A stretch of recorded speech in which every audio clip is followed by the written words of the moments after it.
Close. Caught it before. Because all this cricket training's paying off.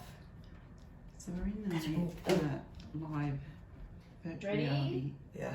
So Session. third last. Oh, close. Beno, One off. who's a bit of a star, This is a hard one though. showing It us. is hard. So you need to catch on the third last position. Oh. Oh, And Abby close. watching what he's seeing over on the screen. Alright, ready? Benson's been through a virtual reality program and Good job. graduated. No, in a row. He's That's come the back fourth to tell one us there in a about row. how we Good found job. it. That's it. Yeah. Yeah. That's a wrap. All right. Abby, can you help Beno get that off his head Yeah, I'll take the controllers first. and maybe come over and sit here. Over here, we've got Caitlin, Jodie, and David, and Bonnie, and we're just gonna. And this is what Benson looks like without that on his head. There's the beautiful Very Abby. different. So just come over here, guys. We just got a few questions we'd like to ask you about virtual reality. Being in your hop. That's it. Now, Beno, you first. What is it? Do you like that, or is it? Yeah. Yeah. It's good fun. Yeah, and There's a lot of variety of different games and stuff to play. yeah. So would you play it out of choice, or is it sort of a bit of a chore? Is it like schoolwork or something? No, it's out of choice. Yeah.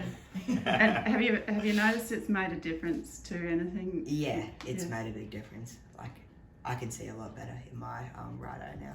Yeah. Yeah, For reading or just for every day? Or? for everything. Yeah, basically. Yeah. Oh, good on you.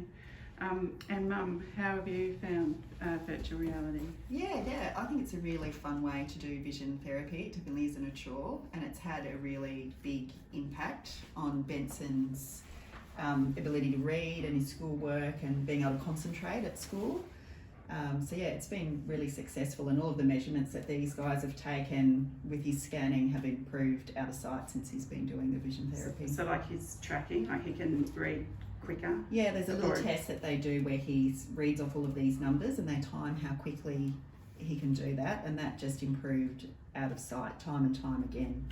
Yeah. And has stayed really good. Yeah.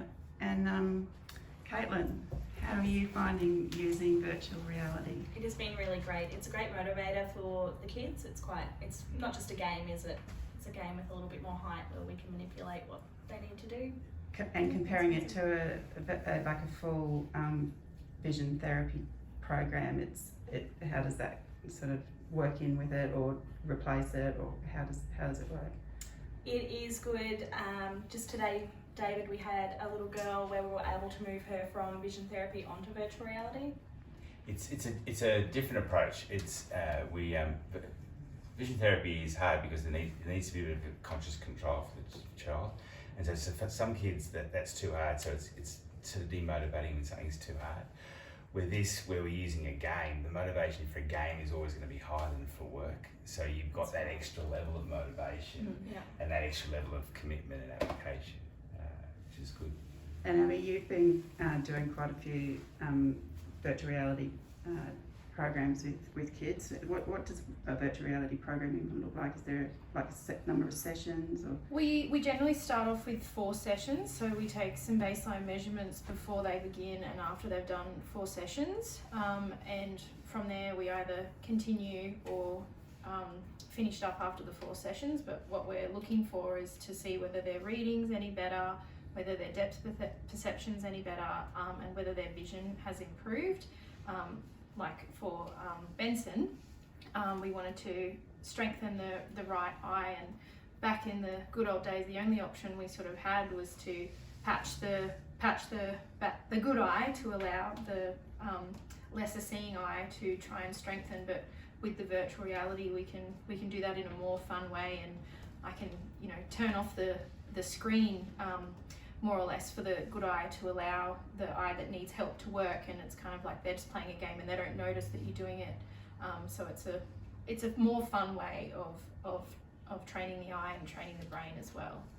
And Dave, what sort of patients are you helping? Well, Benson was a classic one with the it was too hard for Benson to get both his eyes to work at the same time, so his brain decided to turn one eye off. What's that termed as? Is there a name for It's called it's amblyopia. It's called a strabismus, which causes an amblyopia, which is big Latin words. And lazy eye, I mean, the eye isn't really lazy, but it's the term that most people in the street will understand. And what a lazy eye is an eye that hasn't had a chance to develop, because as humans, we learn by doing. So if the eye hasn't ever actually done any work, it hasn't learned how to do it. And so that's your first kid there. When we're learning to read, we have to learn to control our eyes to coordinate them for reading, to saying, you know, 1 word, 2 word, 3 word, and that's involved in, you know, finding the words, not losing our place, and having fluent reading, which of course is a learned task. We're not born being able to do that one. So for kids that are struggling to make progress with that, what we can do is we can train that coordination up to a level to make reading a bit easier. And if reading's a bit easier, we've got more chance of them doing more and then improving their reading skills. So, kids with Lazy eye, turned eye, eyes, and kids who are reading- just struggling with to reading read progress. can all benefit potentially. And it also helps with hand-eye coordination as well, so it can help on the cricket Yeah. pitch and on the footy field. I think it was the extra bonus. I Because think. Beno is a bit of a superstar with cricket, Well, cricket and rugby. his mum wanted isn't to read better, but he wanted to play cricket better. it? Yeah. Yeah. They both won. Yeah, Exactly. Yeah. Well, that's it. But I mean, vision is how the brain touches the world, and so the better coordinated it can be, the better you know all the things that require your vision, like cricket, reading, all those things are better if the eyes are more coordinated and more efficient. And that's why I think being able to concentrate, we forget about concentration, but concentration does rely on this visual system, which is controlled by muscles, to maintain its position. And if it's going to tire, what do? That's enough. I've had enough. And so what does greater concentration mean? Well, for academic performance, it's a no-brainer. You know. Well, thank you, everyone. If anyone wants to say any more, that's fine. Otherwise, just want to thank Beno and Jodie for coming in, because they're awesome. Thank you. Thank you, guys.